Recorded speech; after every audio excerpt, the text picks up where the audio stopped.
Hello everyone. Sorry I'm running a little late today. Can you hear me?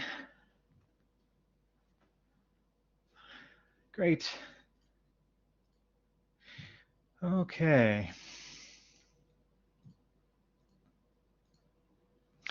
Okay, so last time we were talking about SystemVerilog, and I think I had just basically just introduced hardware description language, which is HDL, also known as RTL, Register Transfer Language. I mentioned that the two main HDLs that are in use are VHDL and Verilog. VHDL stands for VISIC HDL, where VISIC stands for very high speed integrated circuit, and Verilog, I don't know what Verilog stands for actually. I don't know where that name came from, but it was developed around the same time VHDL was in the early 80s. But VHDL came from the government, from the Department of Defense, and Verilog came from private industry.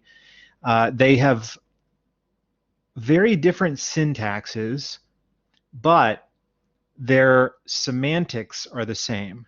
The way that you use them to define behavioral and structural designs is very conceptually the same. So if you know Verilog, it's not easy. It's not very difficult to learn VHDL or vice versa. Verilog is a little bit more common in the industry, whereas VHDL is a little bit more common in academia. But they're both about 50-50. There's been many other HDLs proposed over the years, and ultimately most of them are not successful. These two have stood the test of time. The one that's getting the most buzz these days is called Chisel, because it was developed specifically, well, it's sort of being marketed as working alongside the RISC-V designs coming out of Berkeley, but I don't know. I've never used Chisel myself. Yes, in the lab. Thank you. Thank you, Adam, for reminding me about the lab. Yes, we will discuss the lab today too. Yes, I'm glad you reminded me. I'll get to that at the end of the lecture here. Okay. So yeah. So back to this. Yeah. So the HDL is a high-level language. It's used to basically write code that is either simulated or synthesized into hardware, and the code is comprised of is written as modules. And so you can think of a module sort of as like a class, like a Java class almost. Generally, you put a module in its own file, and the file is named after the module. So in the case of SystemVerilog, the file name will be whatever the module name is. .sv is the file extension. There's two different styles of code. You can have behavioral code, which is, as I mentioned last time, it's like mostly when you describe Boolean logic or arithmetic or RAM, but it's typically used sort of at the lowest level of the design hierarchy. And structural HDL is basically using HDL to describe a schematic. Like you instance and connect modules together, kind of like you were just drawing a schematic, essentially, like a block diagram. You should be familiar with block diagrams from CSCE 212 when you looked at the design of the processor design, and you saw those blocks. You had a block for the register file and a block for the ALU and a block for the instruction memory, and then they're wired together. That's structural. That's a structural design. Okay, so here's an example. So this is meant to introduce you to the syntax. So you can have in this case, I have a module called example, and the first line of the module is, in this case, is module, the module line where you say module and the name of the module, and then open parenthesis, and then you give the inputs and outputs. And so in this case, I've got 3 inputs A, B, and C, and 1 output Y, and you'll notice the type of these is logic. So you have input logic A, B, C, and output logic Y. I have the inputs and outputs on two separate lines, but they don't need to be. You could have everything on one line, or you can have every input and every output on its own line. One thing that you might seem strange is that you'll notice that B and C don't actually have a type or a direction, and that's because in Verilog, if you define a type in a listing of ports, input-output ports for a module, or even this also applies to internal signals. So input is the direction, that's kind of like a sort of like a modifier for the type, and then the type is logic, and then you declare A, and since B and C are of the same direction and type, you don't have to list that if you don't want, or you can if you want. You can say input logic A, comma, input logic B, comma, input logic C, but since B and C are the same type of A, there's like basically a shorthand where you can omit the type. So in this case, because A, B, and C are consecutively listed and they're the same type, then you only need to specify the type once. And then Y is also a logic type, but it's got a directionality of output, and so you'd have to say output logic Y. So this is going to create a module that looks like the one I've got on this slide, where you can think of it kind of a box, and then you've got three inputs that are inputs are usually shown on the left in a block diagram, and the outputs are usually shown on the right. So you've got A, B, and C are the inputs coming in, and Y is the output. Sometimes you also see arrows, denoting, like A, B, and C will have arrows pointing into the module to denote those as inputs, and Y will have an arrow pointing out. There's not really a standard way to draw these block diagrams, or symbols for that matter, of individual blocks. The module line kind of defines the top level interface, which is what you can see here, and everything inside of this in this view is because it's just a symbol, it's not showing the internals. However, if you look at the module file, you can see the internal behavior, which is this assign line. So you've got this line that says assign Y equals, and then you've got essentially just a Boolean logic expression, where in this case it's a sum of products. And so you can see that there's an ampersand is being used for AND, the AND operation, Boolean AND, or bitwise AND, if these were multiple bits. Now in this case, each one of these signals, A, B, C, and Y, are 1 bit. So these are all just single bit Boolean values. And so you've got ampersand is and, bar is or, and then the tilde is negation. Now I'm sure you've seen, like like when you write expressions or conditionals in Java and C++, you'll use 2 ampersands for a logical and two vertical bars for a logical or just a single one for bitwise.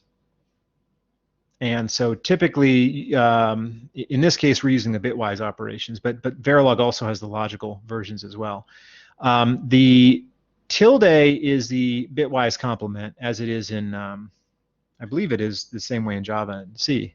And then we assign the output of that to Y. So essentially, this is meant to show a CSCE 211 style simple sum of products Boolean expression of A, B, and C, and then assigned that Y is the output. So assign Y is on the left-hand side, so you're assigning that's the output, and everything on the left-hand side, all the signals listed on the right-hand side are treated as inputs.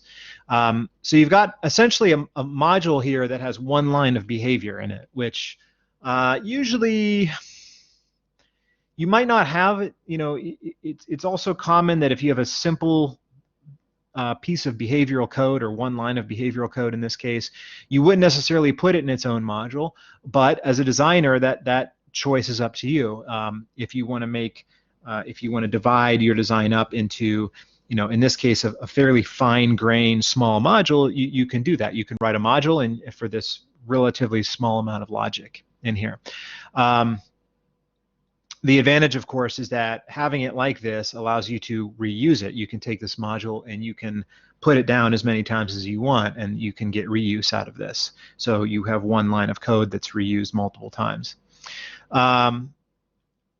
Now, there's only one line of code in here. I'll show you in a minute what happens when you start scaling this up. Notice also, I want to point out the syntax is a little weird. You have to get used to it. Notice that there's a semicolon after the module line. So you've got a module line that's declaring declaring the module, but instead of like normally in Java or C, you know, you'd have like an open brace typically, like if you were declaring a class. In this case, you don't put an open brace. In fact, you don't even put a begin or anything. You just literally, the module line itself serves as the designator for the beginning of the module definition, and then end module designates the end. And there's a semicolon after the module line and no semicolon after end module. So just be aware of that.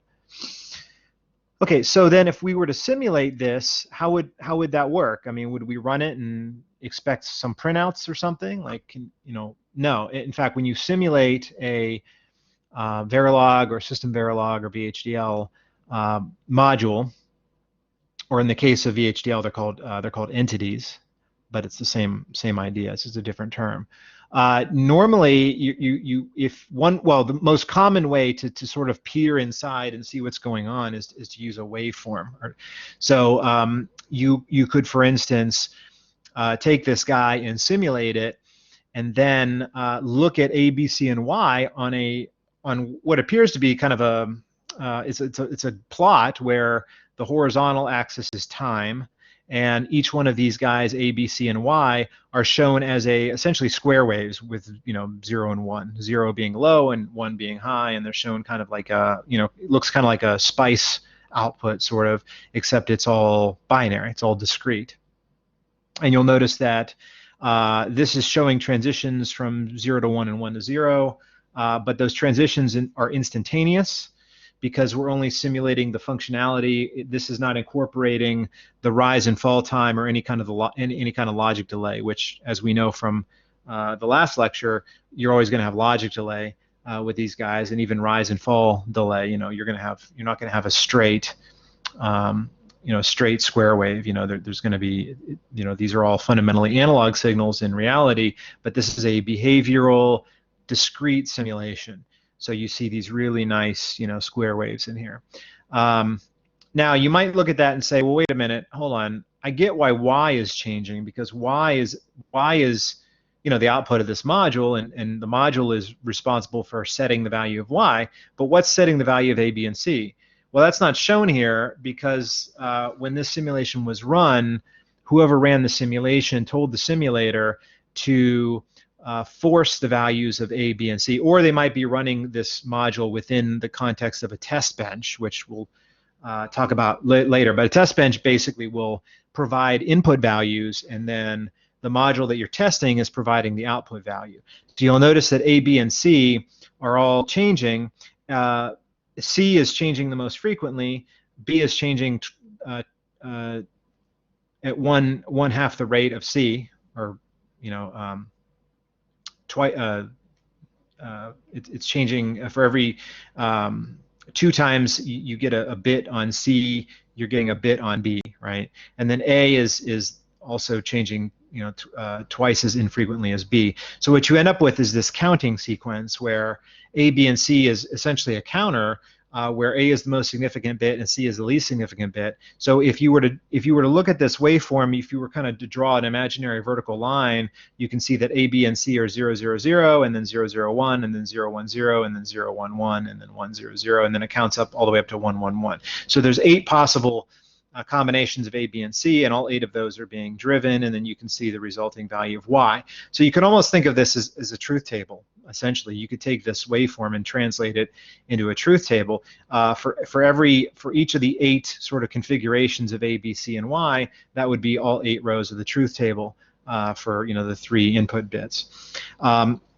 Obviously, as you scale up the design of these, the size of these designs and the number of bits the inputs comprise, you generally can't go through every possible combination of input values. It's not practical. The number of the number of input values is going to grow exponentially. In this case, there's only 3 bits, so you can go through all 8 enumerations of inputs.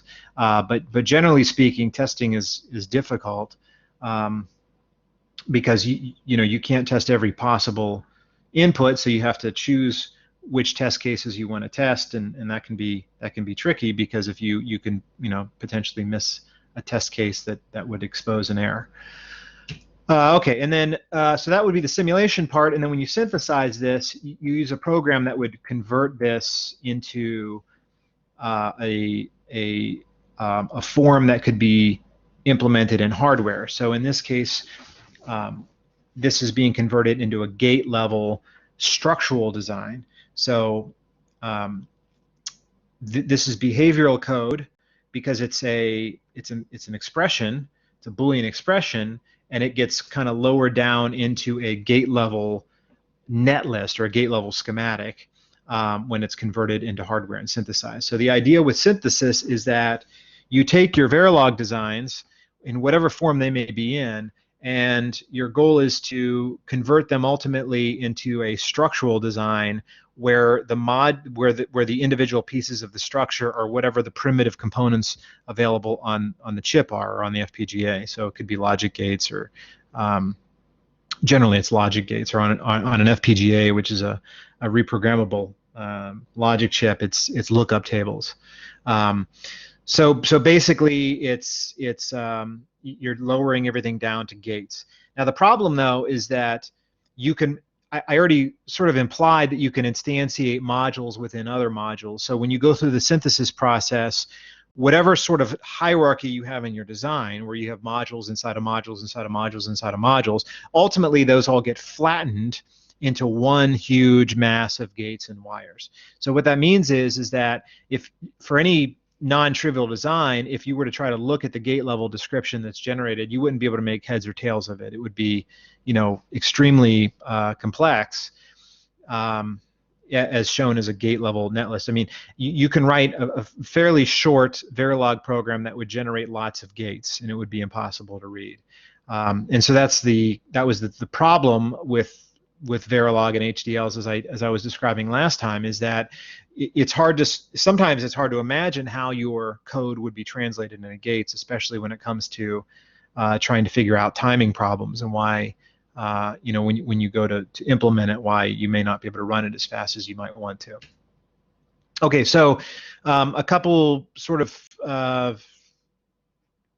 important facts about Verilog syntax. It's case sensitive, but that's not news to you, because Java and C++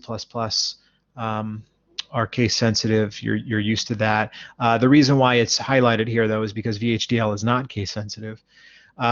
Names can't start with numbers. You might think, well, who cares? Well, if you're doing hardware designs, that actually comes up, because, for instance, if you have a 2-input mux or a 2-bit mux, you may want to call it 2mux, and you can't call it that because you can't have a number starting out an identifier. Like Java and C++, white space is ignored, and it also uses the same style of comments as Java and C++.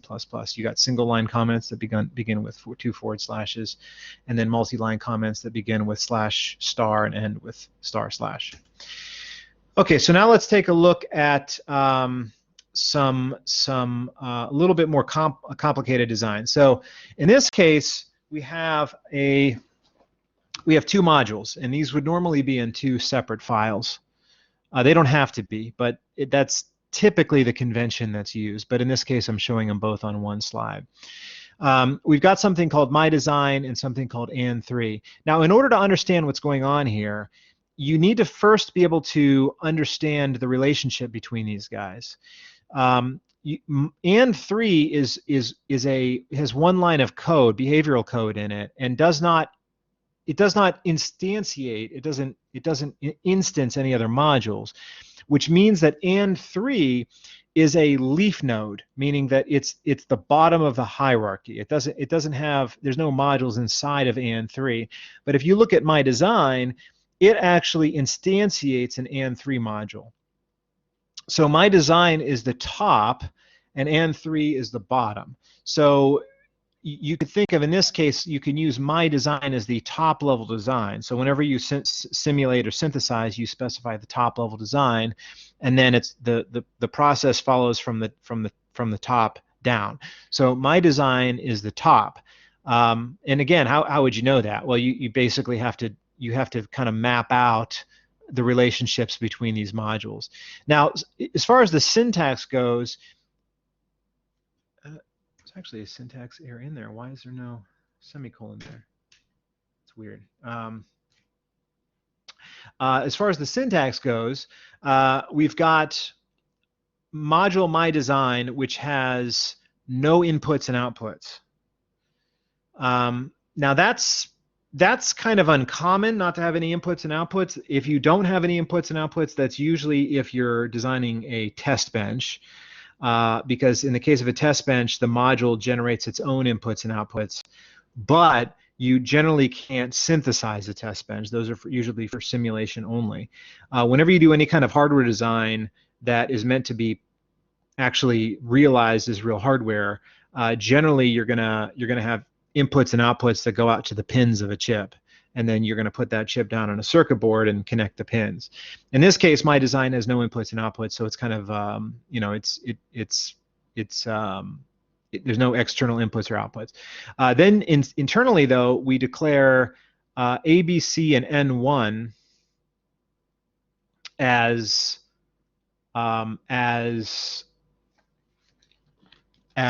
internal signals. So these are internal. These four signals exist only within my module. Now notice I called them signals. The reason I called them signals is because they're meant to represent wires. So in fact, the logic data type is meant to represent a wire. So you would expect, if you synthesize this, you're probably going to have physical wires that corresponding to each one of these four signals, A, B, C, and N1, right? Okay, and then we instantiate an AND gate, and you'll notice the syntax here is similar to what you would expect, like in Java, where I provide AND3, which is the module name, which is kind of like the class name, and then you give it the name of the object, or in this case, the name of the instance. I call it AND gate. And then this is the part that might look a little strange to you. You have the port map, which is where you associate signals inside the scope of my design to the inputs and output ports of AND3. So you've got .y, which is meant to match up to the y output, and then open parenthesis N1 close parenthesis, meaning I want to take the internal signal N1 and hook it up to the output y of AND3. Now you might say, wait a second, y is listed last. Why is it first here? It's listed last in the definition of the AND3 module, but yet it's first when I create the AND3 instance, right? I did that deliberately just to show that the order, these are associated by name, so that the order doesn't matter. So in this case, I'm going to connect the output first, even though it's listed last. That's fine. And I'm going to connect it to N1. And then I'm going to connect the B, A, and C, again out of order, but those are the three inputs. And I'm going to connect those to the internal signals B, A, and C. So the internal signal A is connected to the input port A. Internal signal B is connected to input B. Internal signal C is connected to input C. But output Y on AND is going to be connected to internal signal N1. So the problem here, and this gets kind of confusing when you're simulating, because this signal N1 has a different name inside the my design scope as it does inside the AND3 scope. So if you're if you're inspecting the my design, if you're inside of my design, or if that's your scope when you're testing and simulating, then your N1 is going to be the same signal as Y if you're inside the scope of AND3. So you basically will end up with one wire. When this gets flattened into one mass of wires and gates, you're going to end up with one physical wire that is going to have two different names depending on what scope or which design you're sort of looking into, right, when you're testing. Now, the problem is that if you were to synthesize this, because everything gets flattened in the end, if you looked at this version of the design after you synthesize it, it's only going to have one name. So which name is it going to have? That's unclear. It might be N1, it might be Y, it might be computer, machine generated. You don't know. I don't know. I don't know what name it gives it. But the synthesizer will choose a name for that wire after the flattening process when it converts it to hardware. But within the HDL, you have two different names because you have this artificial hierarchy, idea of hierarchy. That's only a convenience for the designer. Okay, so now let's expand this a little bit more and show how all these things connect together. So in this case, I've got the NAND. I got a module called NAND3, which is a little kind of similar to my design here, but now I'm calling it NAND3. Now I've added some inputs and outputs to NAND3. So I've got A, B, and C and Y, A, B, C input, and then Y output here on NAND3. That's my top level design because it instantiates both the N3 and the inverter, which are defined above. These guys are both leaf designs, bottom level designs. And then internally, I also have inside of the NAND3 module, I have this N1 internal signal and intermediate signal, internal signal, whatever you want to call it. So what this does it'll create this NAND3 like a symbol, which has an interface, ABC input, Y output. But if we were to look what's inside of this guy, we first have the N1, which is kind of a wire that we lay down inside there, or that we invoke or establish or declare. And then we've got the AND gate and the inverter, each of which come in sort of at this level, or they're symbols, they're kind of opaque, right? So the AND gate has inputs A, B, and C, output Y, and the inverter has input A, output Y. Now notice that I put AND gate and inverter in quotes, and that's because those are the instance names of those. And then I use the shape of the symbol. This looks like an AND gate, and this looks like an inverter to denote the actual module, which module they are. So this is an AND module, and the instance name is AND gate. And then the port map of the AND gate is where I map the pins on the AND gate, A, B, C, and Y. I map those to signals that are in the NAND3. So inside the NAND3, I can choose between my inputs and outputs, right, and the internal signal. So I can choose to connect A, B, C, Y, and N1 are all the possible signals that are declared. So you can take all the signals that are declared as inputs and outputs plus all the internal signals, and you can connect those to the pins of the AND gate that I'm instantiating. So so A is connected to A, B is connected to B, C is connected to C. So A, B, and C have the same name both in the NAND3 and internally inside the AND gate. But the Y output is connected to the internal signal N1. So that's going to have two different names depending on the context. And then the inverter, I'm going to connect N1 to the A input, and I'm going to connect the top level Y input to the Y output of the inverter. So the N1, because I used the N1 as both a connection to the output of the AND gate and the input to the inverter, that basically wired those two things together. Why? Because the name, there's a commonality. It's this N1 is N1. N1 is one wire, is one net. And because I connected it both to the output of the AND gate and the input of the inverter, that effectively wired those two gates together in series. Yeah, so that's basically the internals of the AND gate. Okay, so then if I simulate this guy, you can do this similar thing we did before, where you can simulate the NAND and you can create a counting sequence on the input. Now again, this counting sequence, which is basically having A, B, C be square waves, but having the period of each signal be twice that of the previous one. So the period of B is, you could think of C is having a is being high for clock cycle, or sorry, low for clock cycle and high for clock cycle, for instance, and then B would be low for 2 clock cycles, high for 2 clock cycles, low for, and so on, and then A would be low for 4 clock cycles and high for 4 clock cycles. So again, we've got 8 inputs. We run through all 8 possible inputs, and in this case, I'm actually doing it.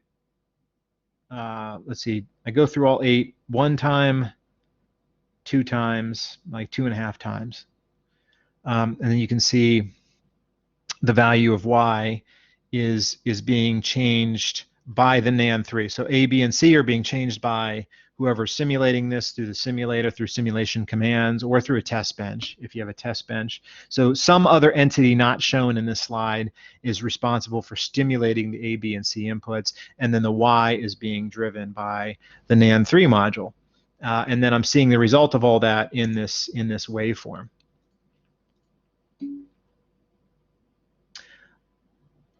Is it possible to have multiple modules with the same name but different parameters? Oh yeah, absolutely. Yeah, in fact, that's why. Oh, you mean multiple module? Oh, you mean like to overload module names? I don't know. Actually, I don't think I've ever tried that. You can. Yeah, I don't think. I'm with Charles. I would guess. I would guess the answer is no. But that's only based on my intuition, nothing else. I've never tried it. It might be worth a shot. But when you first asked the question, what I thought you meant was, can you, could you instantiate like multiple and 3s within the NAND3? And of course you can do that.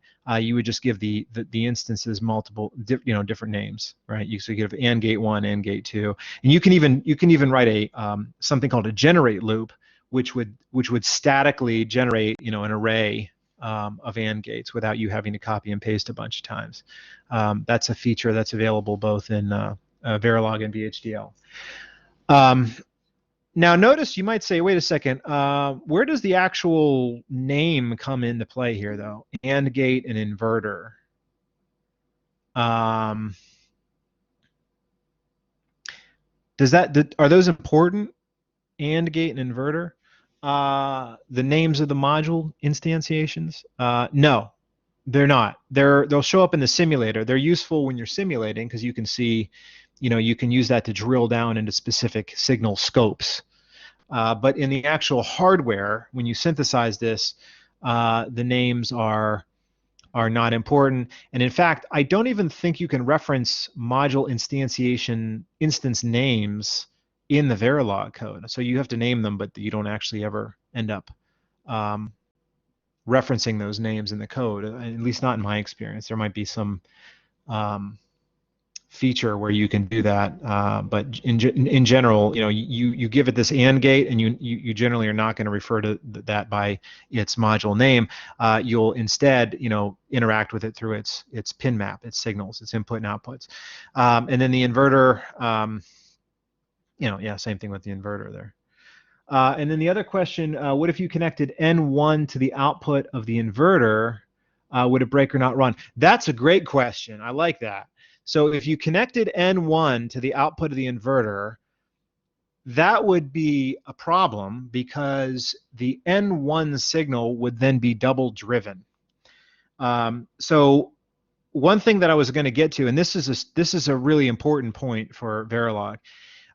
These signal names can be connected to a whole bunch of inputs, right? So you could have like A connected to the inputs of both the AND gate and the inverter. In fact, you could connect A to all 3 inputs of the AND gate if you wanted to. You could take that one input and fan it out, right? You can have A connected to all 3 inputs. So you could have, which would of course just take A and A and A, logically.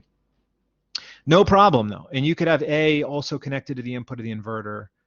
But you can only have each signal connected to at most one thing that's driving it. You can only have it connected to one output. Now there are some exceptions to that, like for example, if you have the ability to do tri-stating, there's this idea of being able to disconnect a gate using a special value called Z, inside of Verilog. That stands for high impedance. That means that you can have two things that are you can have one signal connected to two outputs if only one of them is actively driving it at a time. So that's kind of an exception.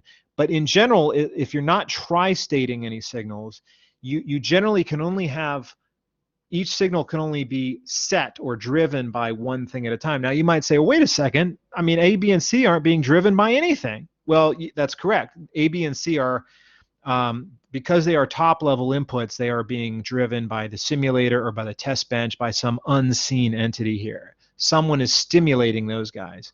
But Y and N1's being set by the AND gate, and Y is being set by the inverter. So you can't have, and that's fine, because only the AND gate has control over N1 and the inverter has control over Y.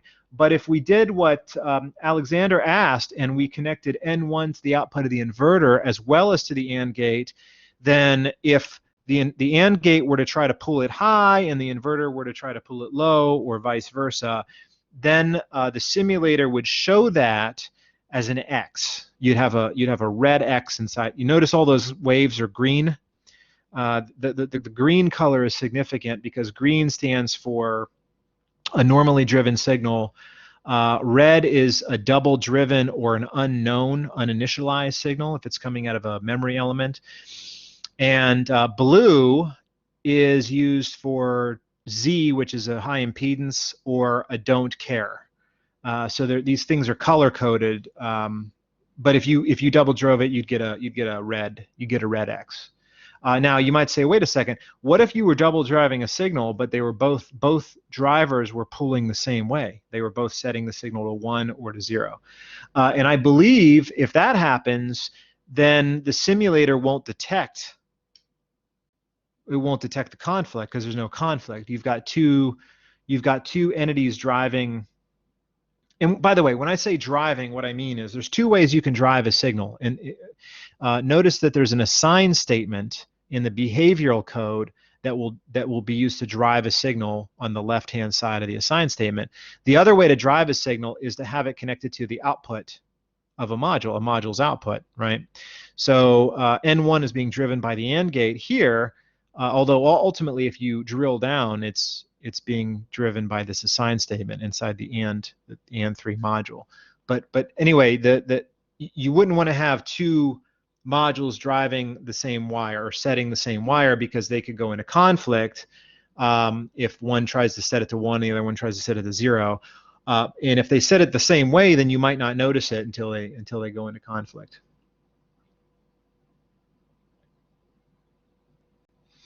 Yeah, so as Charles mentioned, there's also, let me do a really quick aside here too to talk about this logic data type. So I said earlier that logic, the data, now let me back up even further. So you guys are familiar with data types. You know, in data types, you've got strings and you've got floats and you got integers, and then, you know, you guys are familiar with different data types. In Verilog, you generally are going to mostly stick to in SystemVerilog, I should say, you stick to this logic type, which is meant to represent a wire, either a single bit, or you can have an array of bits and make it a multi-bit value.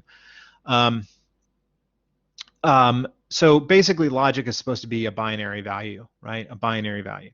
As Charles mentioned in the chat, it's not actually binary though, because you can have 1 or 0. You can also have Z, which is high impedance, which I mentioned that. You can drive a logic value to Z, which means that it's disconnected, right?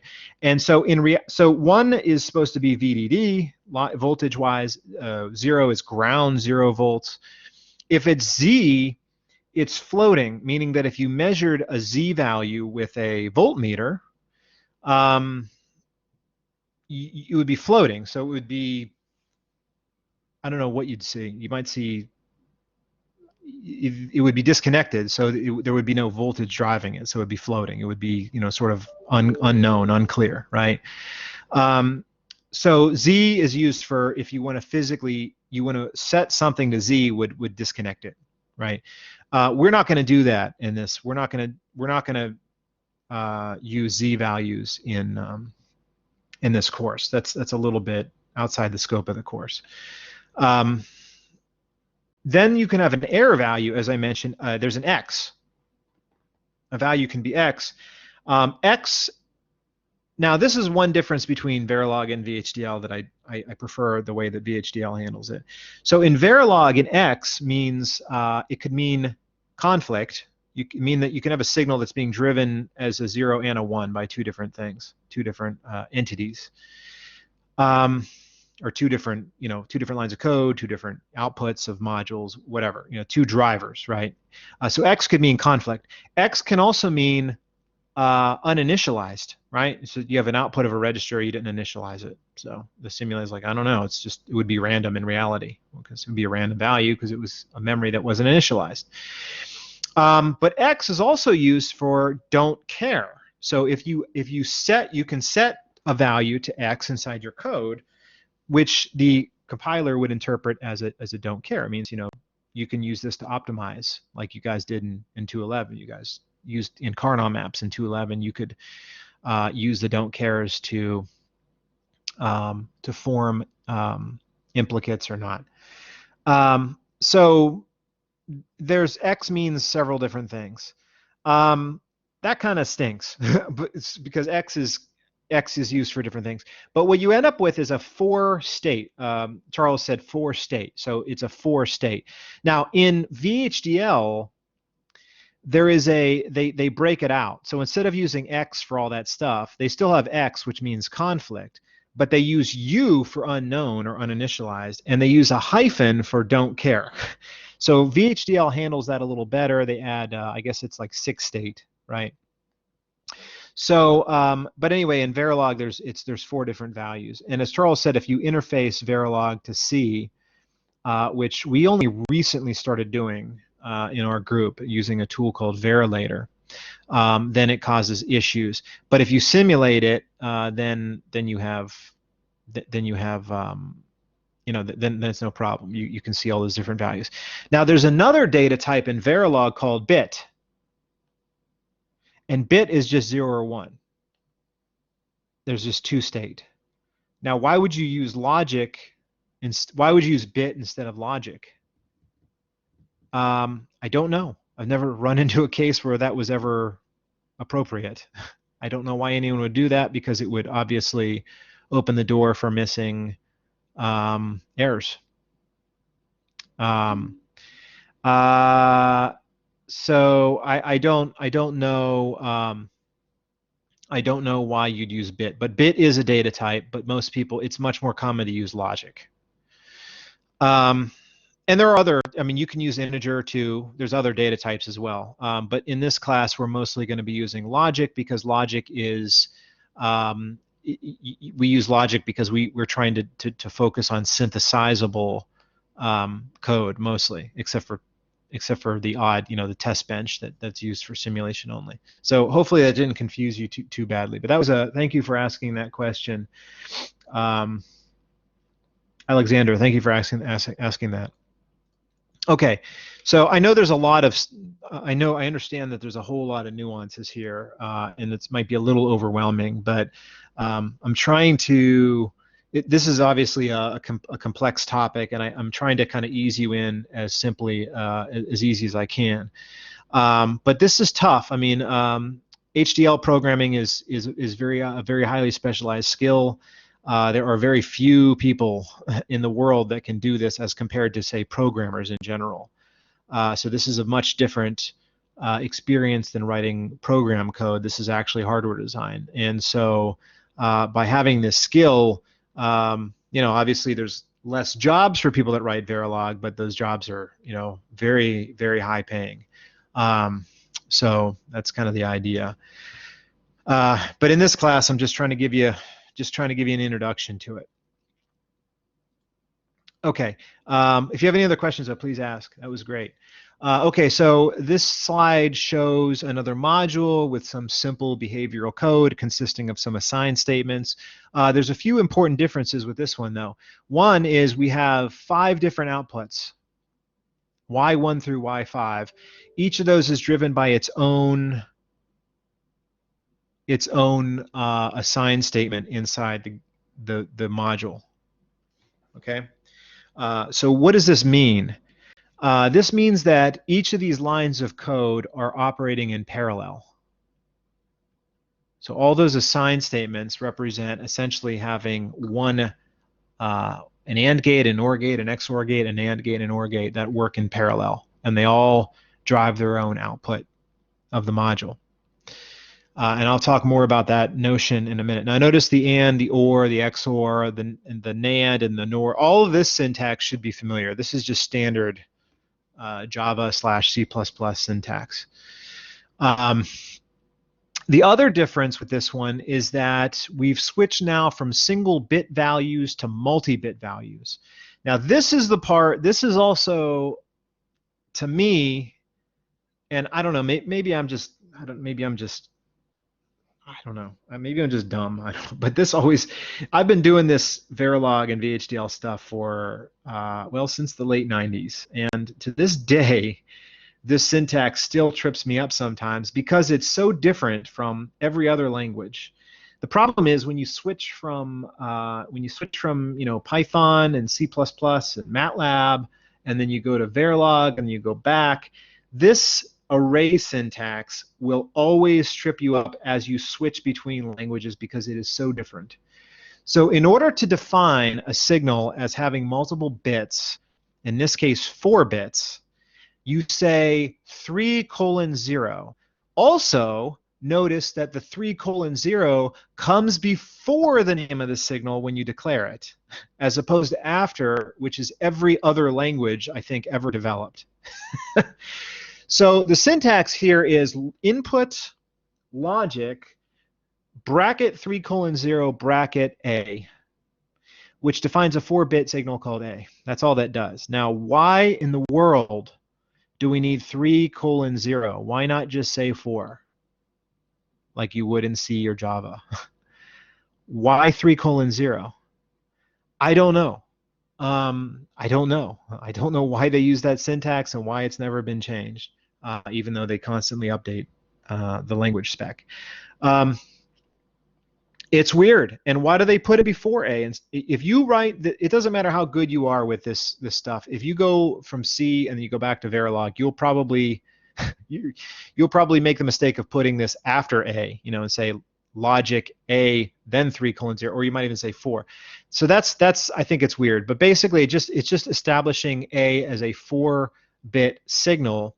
Now you might say, well, what happens if you put why 3:0? What if you put 0:3? Nothing. It's exactly the same, except everybody uses the width -1:0. That's the convention everyone uses, even though you can actually put them in reverse order and it makes no difference. And you might say, wait a minute, wait, does it reverse the bits? No, it doesn't. It doesn't reverse the bits. It has no impact at all as far as I know. But this is the syntax you should use, is 3: or n-1:0, where n is the bit width. Then you might say, wait a second, what if I say 3:1? Does that create a 3-bit signal? And if so, what's the difference between doing that and putting 2:0? I don't know that one either, except that no one does that. So I don't know why. I don't know why there's all this sort of needless flexibility built into the language, because no one ever says 2:. Now you do say 2:0 if you are. That is something you might do if you're slicing bits out of a signal, which is a very common thing to do, right? If you're selecting field of bits from 2 down to 0, yes. But when you declare a signal, you never do that. It's always n-1:0 in the declaration. So every time you declare an n-bit signal, it's n-1:0 in brackets before the name of the signal. Okay, weird. Now, when you index the signal, you then put the brackets after the signal name as you would in C. Okay, and I'll show you an example of that in a minute. But just for now, all this slide is showing is the declaration. So I've got A and B are my inputs. They're 4-bit inputs. I'm using bitwise operations. And then the outputs are also 4 bits because I'm doing basically a bitwise and with 2 4-bit signals. And then I'm going to set that to a 4-bit output. This will create 5 parallel multi-bit gates, which look like what I'm showing here. This is the synthesized code. The synthesized code looks a little weird because you can see that the OR gate, for instance, is actually reused. So you got an OR gate, and you take the output of the OR gate and you send it to the output Y2. But then you also use that as the input to an inverter, a 4-input inverter, and use the output of that for the Y5 output. So notice how the compiler, is reusing, is basically using common sub-expression elimination to reuse some of the intermediate values calculated, as opposed to having to create, 2 AND gates, which is kind of cool. Not surprising, because that's a typical compiler thing to do. But each of these values, each of these output values, are being calculated in parallel, right? So there's no implicit ordering here. Not that there would need to be, because I don't have any dependencies in here, so the order doesn't, obviously wouldn't matter even in a regular language. But so this will create like basically an array of 4 gates. Okay, and then I think this will be the last thing I talk about, and then I'll switch over to the lab. So we've got, in this case, we've got a mux that we're going to create. Now you guys hopefully remember muxes from 2.11 and 2.12.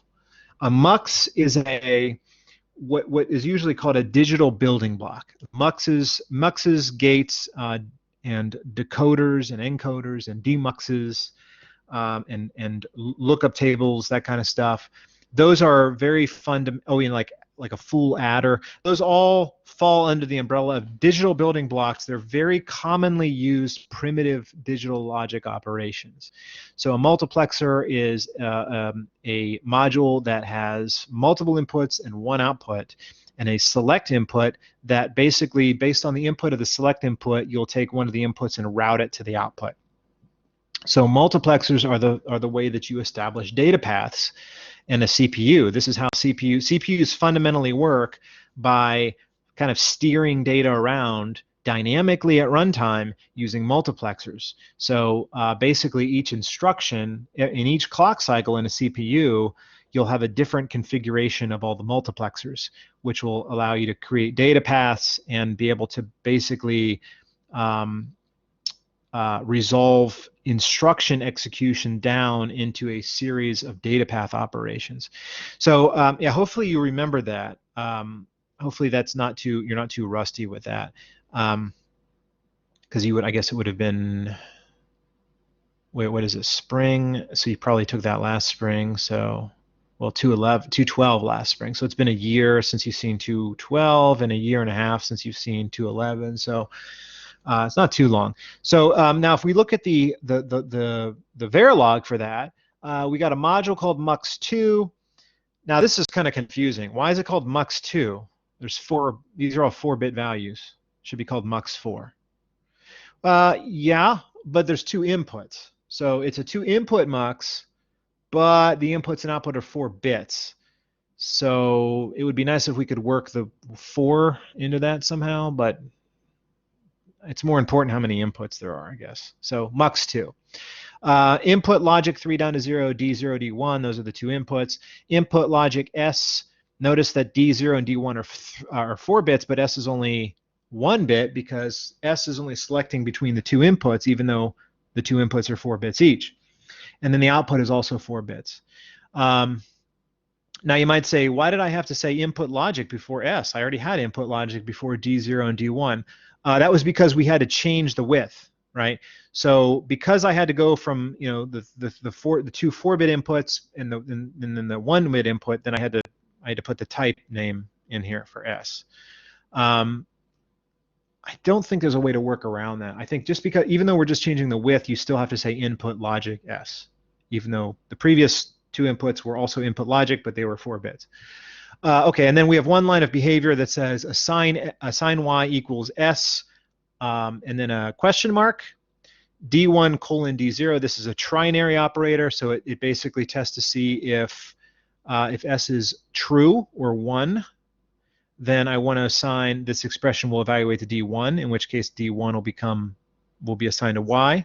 If S is 0 or false, then I will evaluate this trinary expression to D0, and that will be assigned to Y. So you might be familiar with this trinary operator. It actually works in Java and C++, believe it or not. It's not super common in Java and C++. And the reason, and there's a reason for that. The reason is because it's cool, and it can allow you to compress, make your code denser, because you can eliminate an if statement.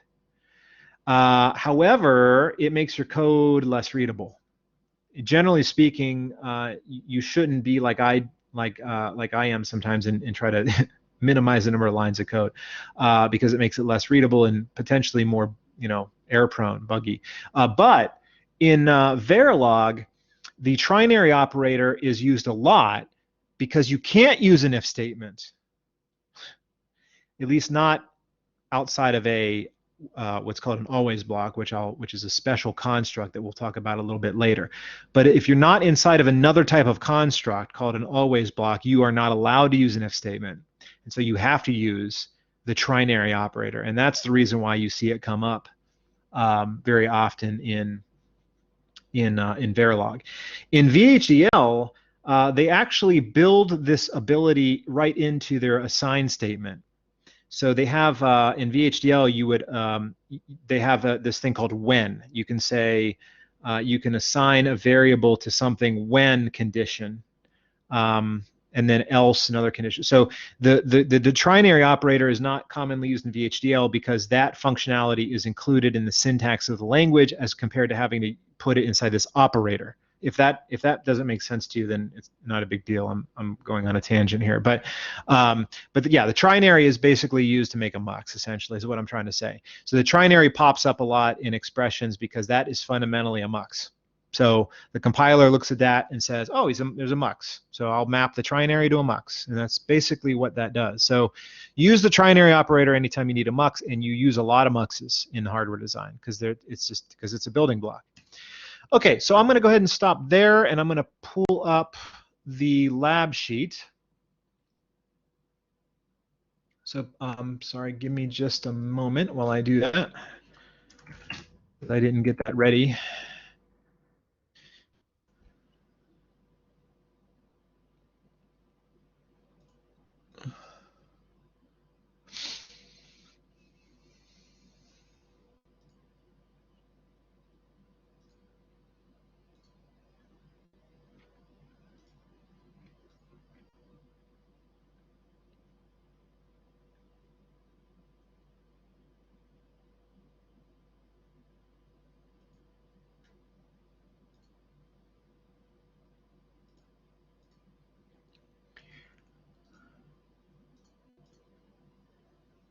Okay, that should be coming up. There it is. Okay, so I just pulled up Dropbox, and we have the lab posted. The lab. I didn't make slides for this lab. I'm just going to pull up the description, the README. Charles, did we have that here? Oh, I don't know. I don't think I linked it on the main page. I just put it inside the lab. Okay. Sorry. Okay. Oh, yeah. Okay. Yeah. So Charles posted this under Lab 3. So if you go to Lab 3, I'm sure you guys know this already, but labs are the projects. So Lab 3 means Project 3. So you click on Lab 3, and there's a README file in there, and then you can just open that up, and you have the README file.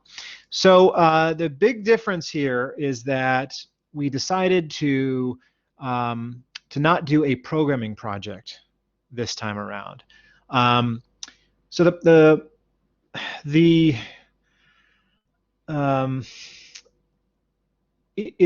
found it to be a little difficult to interact with you guys to answer questions about the programming projects. That was also the case last semester, but also this, in addition to being something that might be a little less have less issues with regards to working out the libraries and stuff. This also allows you to directly apply some of the material, quite a bit of the material actually, that we presented in the earlier part of the class, the conceptual material. So in this one, you are going to essentially write up a document and submit it. So it's essentially a written assignment. Although you could write code to do the necessary calculations as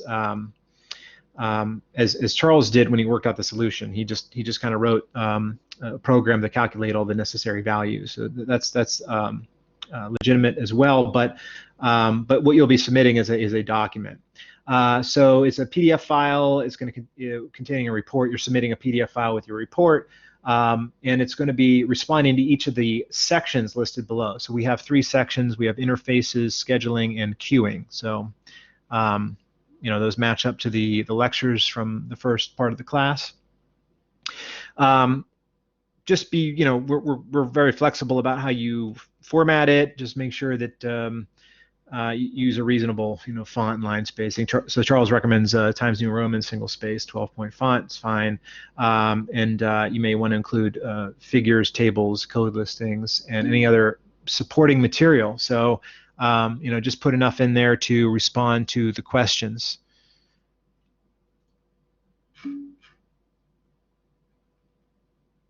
Oh, that's a good question. How you run grade.sh on a PDF? Well, that's a problem. Unfortunately, the grading script won't work on the PDF.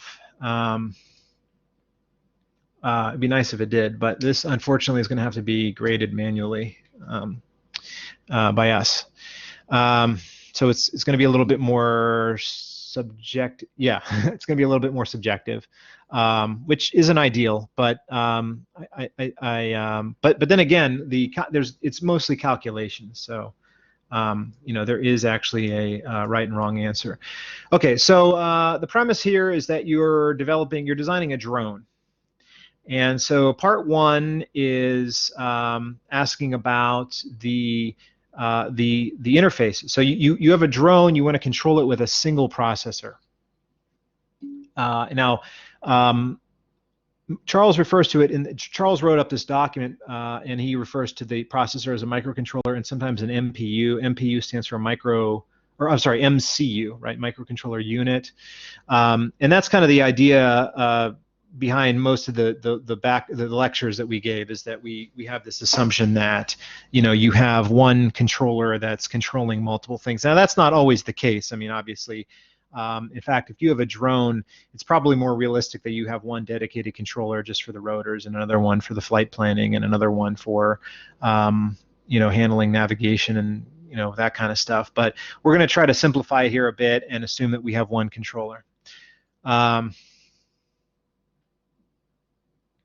Yes, and oh yeah, Charles also points out there might be several right answers depending on your assumptions. Okay, so you've got multiple peripheral. You've got 5 different interfaces: 2 SPI, 1 I2C, and 2 UART, and you're connecting to multiple peripherals: a motor controller, a battery controller, a GPS controller, and a 3-axis accelerometer. And also a gyroscope, wireless communication system, video camera. And so each of these has a different performance requirement. And so your objective is to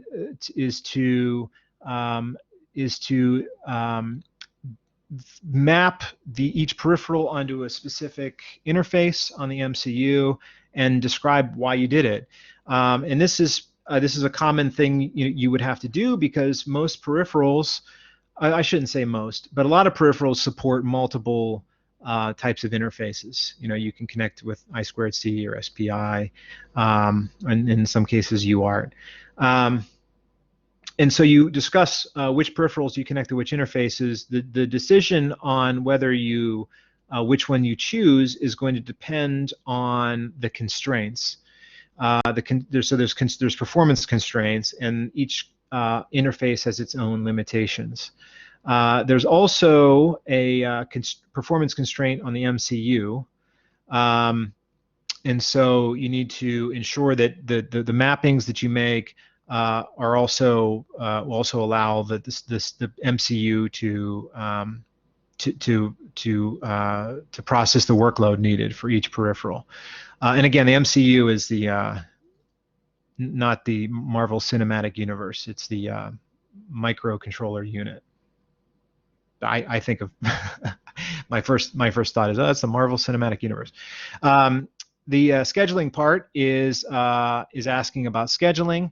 So this is this refers to the scheduling. We talk about real-time scheduling, and for this, you need to describe how you would schedule each of the 3 tasks, and then calculate the minimum clock rate for the CPU in order to meet those deadlines. So the execution time or the workload here is given in terms of instructions, not in terms of time. So there's a conversion you're going to have to do to convert instructions to time, depending on how many cycles for each instruction and the cycle time, which hopefully you're comfortable with that from 212.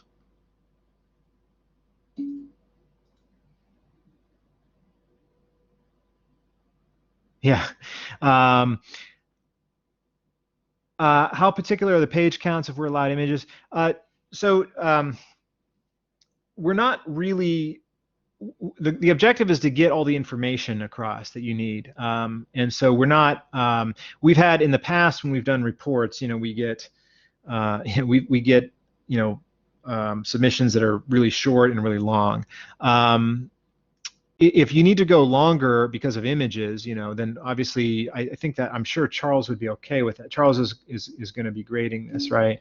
Yeah, so we've seen like 30-page submissions. We obviously don't want that. Yeah. But yeah, if you have to go over 3 pages with figures, that's fine.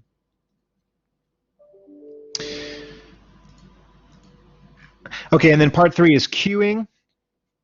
And so this asks about, essentially the queuing metrics, which is queue capacity, which maps out to the buffer size, total RAM required, and then ways to improve the design in order to get better performance out of the interfaces. And so without reading the whole thing, that's essentially the idea. Charles, is there anything you want to add? I think for part 3, I would also note that because if you look at what part of the equation you have to solve for the schedulability, which one was this? Oh, no, that was part 2. Yeah, sorry. Because of what part of the equation you're solving for the schedulability test in part 2, solving it algebraically may be difficult. You can do that, but you're encouraged to write the 10-line program in your favorite programming language to just brute force it. Like, in a real-world scenario, right? Pick your tolerance, write your brute force program, let it run for 2 minutes while you get coffee. Like, don't go crazy with trying to solve it analytically. I think for part 3, don't overthink it. It's not super complicated. If you've got more than half a page of work, you're either using a really big font or you might be overthinking it. Okay. Yeah. So there's so that if you can, you may need to, like Charles said, do a brute force, because if you think back to the scheduling lecture, there are the ways that there are many ways you can do, the ways that you can schedule is a combinatorial problem. So you may need to brute force that. Also, even sorry, go ahead. I was just going to say, even the bounds that we covered in class, in the class, like for example the RMS bound, for instance, the RMS bound would be able to guarantee a schedule is possible, but if you can't meet the RMS bound, it only says that you can't. It was at that point it was unclear, right? So the only way that you would be able to prove that the schedule is possible that fails the available bounds would be to brute force it. But go ahead, Charles. Sorry. Well, actually, because there's a fixed number of tasks, you could go and expand the whole product out and then sit there and work out the algebra. But that's like, but why? But the other thing I was going to point out is note the units. There are units in this. So, like for example, in part 1, like you might have UART expressed in baud rate, which is bits per second, or in some cases you might have something as bits or bytes per second, but then the answer is supposed to be in megabytes per second or whatever, whatever it says. To just make sure you're careful about units, right? Because the difference between a bit and a byte is a factor of 8, which is significant. Also in part 3, right, a little hint, think about whether or not you can have a fraction of, say a frame, for example, right? Because that may come up, right? Does something like a fractional frame or a fractional event make sense? I'm not going to tell you what the answer is, but you should keep that in mind. And if you make an assumption about that, you should state that and say why you're making that assumption. But I'd also kind of emphasize the kind of the notion here, right? Is that kind of maybe you imagine you're like an engineering lead or something, and you've got all these different teams, and you've got one group of people that are writing some software, and some people that are figuring out the hardware and stuff like that. And so you're kind of going, okay, so I want to pull this all together, like. Is this possible? Has the hardware that we've picked, is it all going to be able to connect to the microcontroller in a way that makes sense? Is the software going to be able to run, in the time constraints that we have? Things like that. So not everything is necessarily going to be super rigorously defined. So in the context of this assignment, right, you could just kind of say, well, I'm assuming, this reasonable assumption, and this is why I think that's a reasonable assumption, right? In the real world, that would be the places where you would go, walk down the hall and say, hey, other developer, why, you didn't clarify this very well. What are the units on this? What are are you including overhead or not including overhead for, addressing in this I2C bus data rate and things like that. So yeah, that was kind of rambling, but hopefully that added useful context. Okay, well, that's all. This is due when again? The April 23rd. If you have any questions, don't hesitate to contact us. And if you have any feedback about the project as as compared to doing a coding project, we'd like to hear that too. So then we'll see you on Monday. Don't forget the quiz 7 is due on Monday, and then I'll be I will likely have the next quiz out for you on Monday for the SystemVerilog material.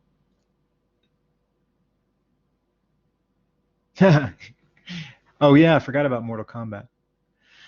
Okay, thanks guys.